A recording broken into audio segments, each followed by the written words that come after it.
Hey, how's it going, guys? This is Twister, and today I'm bringing you guys another GTA Online video, and this is going to be pretty much the fastest way to earn legit money in GTA Online as effective as possible. Now, if there's one thing that I do get asked a lot, it is how can I earn money quickly, or how can I rank up quickly? Those are kind of the two biggest questions that people want to know, because to be honest, it's two things that are always changing. You know, back in the day it was doing missions, grinding Rooftop Rumble, but now heists are here.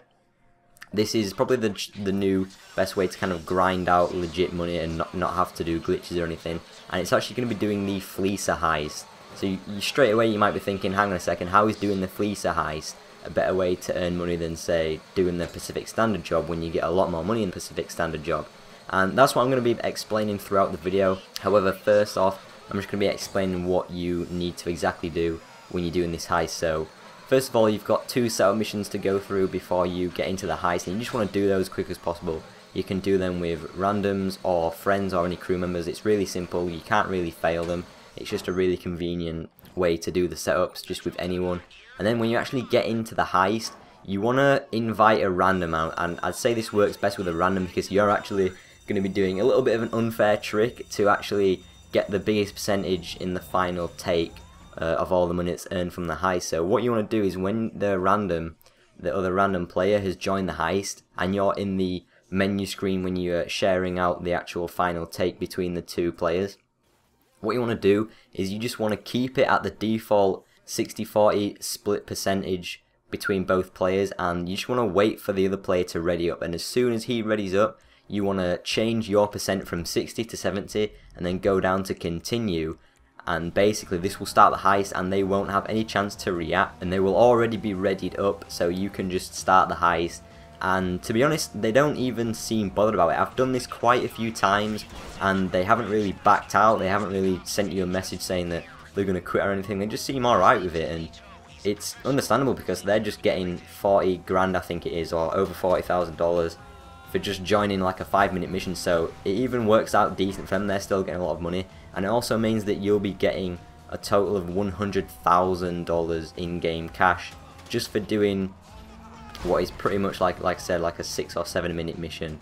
Obviously you've got to take into account the time it takes to do the setups before you actually do earn anything, because you don't earn anything in the setup missions as those setup missions are really short as well. You know, you could do this whole thing from the first setup mission to actually completing the final heist in, I'd say, about 25 minutes tops, to be fair. So it's like I said, it's a really quick way, and above all it's really convenient. So like I said, I was going to explain why this is the best. So there's all the figures and there's all the facts of how much money you're going to be getting, but why is this better than the Pacific Standard? Now, like I said, it's kind of a grind thing. It's something you can do over and over again, and the biggest part about it is that it's convenient. It only takes 2 players.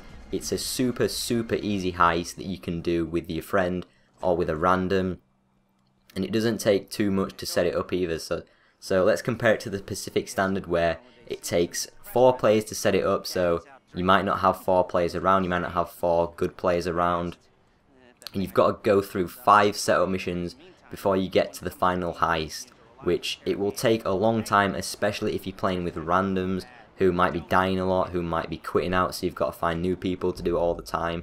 Whereas, like I said, this mission is completely convenient, and you're just earning $100,000 within, let's say, like 25 minutes, like I said before. You guys could probably even do it quicker if you could like speedrun the whole thing. Of course, if you've got like 3 other set friends that you're playing with, then you're going to want to do the Pacific Standard because that will gain you more money in total. But if you're just playing solo and you just want a convenient way to earn money by yourself, that you don't really need anyone else to do it with you, you can just do this heist with a random, and it's super easy.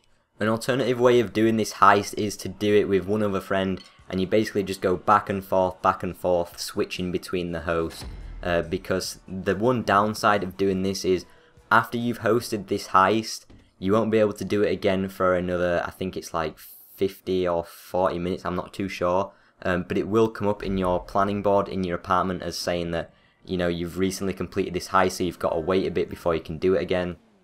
So that's one downside, but you can easily combat this just by doing it with another friend, and then your friend will host the heist after you've done it. You can just keep switching hosts, and you can keep switching however much money you guys get from the heist, just to make sure it's even. But But there we go, that is pretty much the most effective way to earn money in the game right now, and hopefully you guys will find it useful, especially if you're trying to grind as much money as you can to buy some of the new DLC cars from the Ill-Gotten Gains DLC, which, as you guys know, were really expensive. So hopefully you guys can find use of this information. If you did, make sure you do leave it a like rating, share it around with your friends who also want to be earning a lot of money in GTA, and also subscribe to the channel if you are new and you do want to keep up to date with all my videos. So there we go, hopefully you have enjoyed it, and I'll see you all in my next one. See you later, guys.